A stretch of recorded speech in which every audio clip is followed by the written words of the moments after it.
Court में जारी है। आजम खान की तरफ से भी पी चिदम्बरम कोर्ट में दलील दे रहे हैं। 27 अक्टूबर को आजम खान को सजा हुई थी, पी चिदम्बरम का यह कहना है। इसके अलावा उन्होंने कहा कि उसके अगले दिन ही उनकी सदस्यता रद्द कर दी गई। आजम मामले में सरकार ने तेजी से कदम उठाया है और हमें अपील करने का समय भी नहीं दिया गया और हमें अपील करने का समय मिलना चाहिए, ये पी चिदम्बरम की तरफ से कहा गया है। चुनाव आयोग की तरफ से कोर्ट में अरविंद दातार दलील दे रहे हैं। सीजेआई जस्टिस डीवाई चंद्रचूड़ ने कोर्ट में कहा कि क्या चुनाव आयोग इंतजार नहीं कर सकता। सुप्रीम कोर्ट ने चुनाव आयोग को सुझाव दिया है। कोर्ट ने आजम खान को समय देने का सुझाव दिया है। आजम खान को एक मौका मिलना चाहिए, ये सुप्रीम कोर्ट की तरफ से कहा गया है।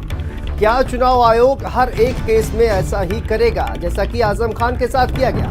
खतौली की सीट कल रिक्त घोषित की गई, ये सुप्रीम कोर्ट की तरफ से कहा गया है।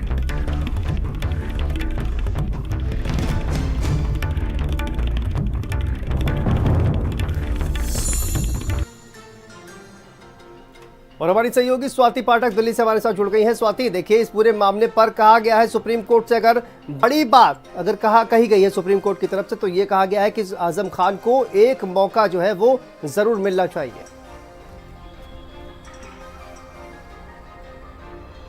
जी बिल्कुल, देखिए आजम खान की सदस्यता मामले में जब सुप्रीम कोर्ट में सुनवाई हुई तो आजम खान के वकील है पी चिदम्बरम और शांतनु उनकी तरफ से दलीलें दी गई कि वक्त नहीं दिया गया, तुरंत सरकार की तरफ से फैसला लिया गया, नोटिफिकेशन जारी कर दिया गया और इसी वजह से जो है अपील करने के लिए जो है वो वक्त नहीं दिया गया कोर्ट में और इसी वजह से जो है अपील नहीं कर सके सुप्रीम कोर्ट में। चूंकि सुनवाई के दौरान इसका जो है चर्चा किया गया और इस पर पी चिदम्बरम की तरफ से ये बातें कही गई। उसके बाद सीजेआई की तरफ से भी तमाम जो है बातें कही गई। जो चुनाव आयोग के वकील है उनकी तरफ से भी अपनी दलीलें दी गई।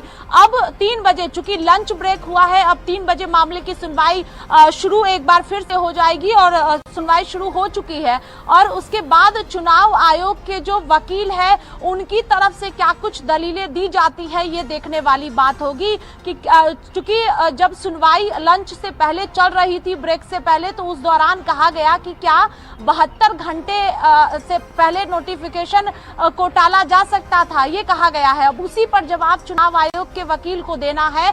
क्या जवाब वकील की तरफ से दिया जाता है ये देखने वाली बात होगी।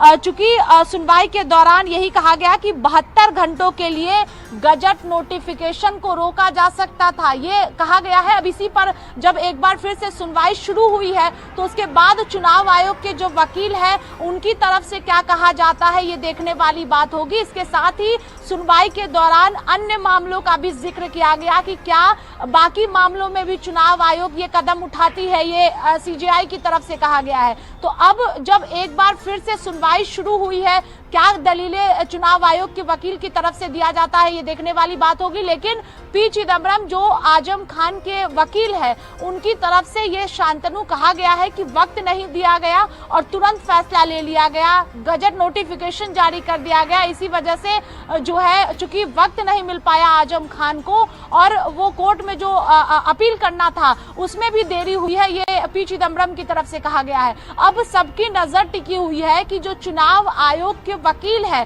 उनकी तरफ से आगे क्या कुछ कहा जाता है ये देखने वाली बात होगी। तो थोड़ा और इंतजार, चूंकि 3 बजे से सुनवाई फिर से एक बार शुरू हुई है। बिल्कुल स्वाति, और 3 बजे से जो सुनवाई शुरू होने वाली है उसमें यही जो है वो कहा जाएगा, ये साफ हो जाएगा कि जिस तरह से 72 घंटों के लिए क्या गजट नोटिफिकेशन को रोका जा सकता था, इस पर जो है वो सुनवाई होगी और अब से कुछ देर बाद जो है वो डिटेल भी आना शुरू हो जाएगी। स्वाति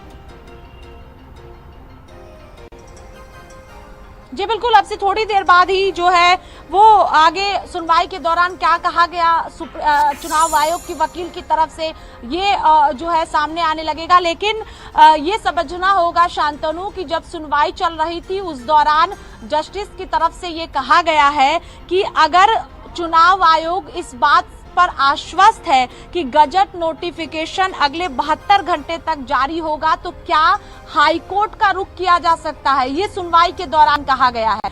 तो अब चूंकि जब सुनवाई एक बार फिर से लंच ब्रेक के बाद शुरू हुई है, चुनाव आयोग के वकील की तरफ से क्या कुछ दलीलें दी जाती है, इस जो जस्टिस की तरफ से कहा गया है कि जो 72 घंटे तक नोटिफिकेशन जारी होगा, क्या हाई कोर्ट का रुख किया जा सकता है, इस मामले में वकील की तरफ से क्या कुछ कहा जाता है, ये देखने वाली बात होगी। और चूंकि सुनवाई शुरू हो चुकी है लंच ब्रेक के बाद ही, पी चिदम्बरम जो लगातार दलीलें दे रहे हैं, यही कहा जा रहा है कि वक्त नहीं मिला, तुरंत फैसला लिया गया, सरकार की तरफ से जल्दबाजी की गई है, ये भी पी चिदम्बरम की तरफ से सुनवाई के दौरान कहा गया है। तो कुल मिलाकर पी चिदम्बरम ने आजम खान की तरफ से दलीलें दी है कि जल्दबाजी आजम खान के मामले में हुआ। अब देखना होगा, चूंकि चुनाव की तारीखों की घोषणा कर दी गई है, ऐसे में चुनाव आयोग के जो वकील है उनकी तरफ से जो दलीलें दी जाएगी, उसके बाद जस्टिस की तरफ से क्या कुछ कहा जाता है, ये भी देखने वाली बात होगी। लेकिन स्वाति देखिए, सफाई भी देते हुए नजर आए हैं अरविंद दातार, जो चुनाव आयोग के वकील है, वो सफाई भी कहीं ना कहीं देते हुए नजर आए हैं। उन्होंने जिक्र किया है कि देखिए 2015 की अगर बात की जाए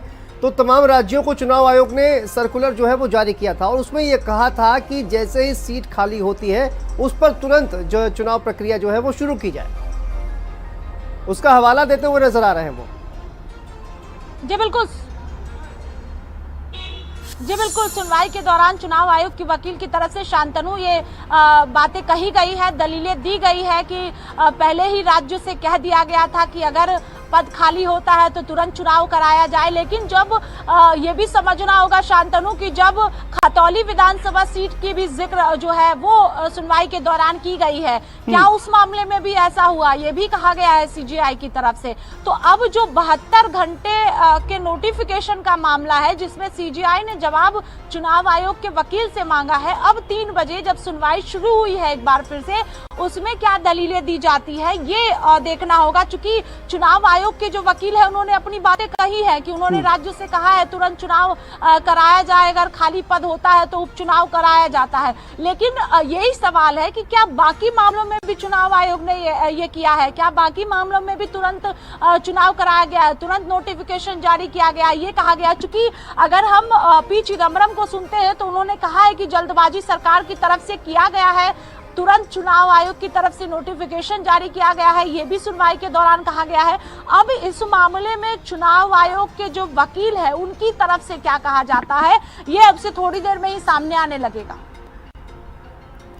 बिल्कुल स्वाति, और देखिए ये भी कहा गया है कि सीजीआई ने भी ये कहा है कि आप चुनाव आयोग के जो वकील है उनसे कहा है कि आप आयोग से निर्देश ले और कम से कम एक मौका जो है वो आजम खान को दे, भले ही स्टे जो है वो ना मिले, लेकिन कम से कम एक मौका जो है वो आजम खान को मिलना चाहिए, ये भी सीजीआई की तरफ से कहा गया है। स्वाति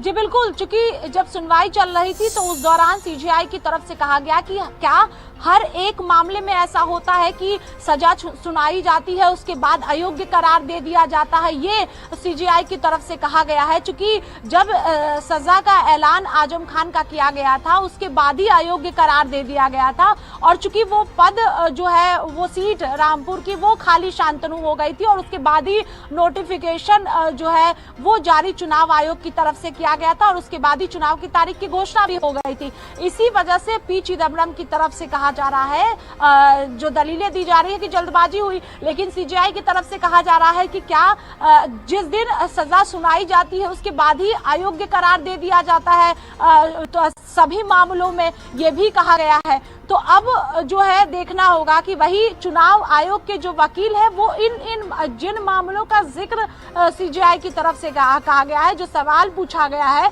उस पर जब वो जवाब देंगे तो उसमें क्या कुछ कहा जाता है, इस पर ही नजर टिकी हुई है। चूंकि ये कहा गया है कि आजम खान को समय चूंकि नहीं मिला है, ये पी चिदम्बरम की तरफ से कहा गया है। वकील की तरफ से जो चुनाव आयोग के वकील है उन्होंने भी अपनी दलीलें दी है कि अगर पद रिक्त होता है तो तुरंत जो है चुनाव कराया जाता है, सभी राज्यों में ऐसा होता है। तो अब जब 72 घंटे का मामला है, जो सवाल सीजीआई की तरफ से कहा गया है, पूछा गया है चुनाव आयोग के वकील से, अब इस पर जवाब देना है। तो अब जब वकील की तरफ से जवाब दिया जाएगा, क्या कहा जाएगा, इसी पर सबकी नजर टिकी हुई है। ठीक है स्वाति, आप नजर बनाकर रखिए इस बड़ी खबर पर, लगातार आपसे अपडेट जो है वो लेते रहेंगे। बहुत बहुत शुक्रिया आपका इस तमाम जानकारी के लिए।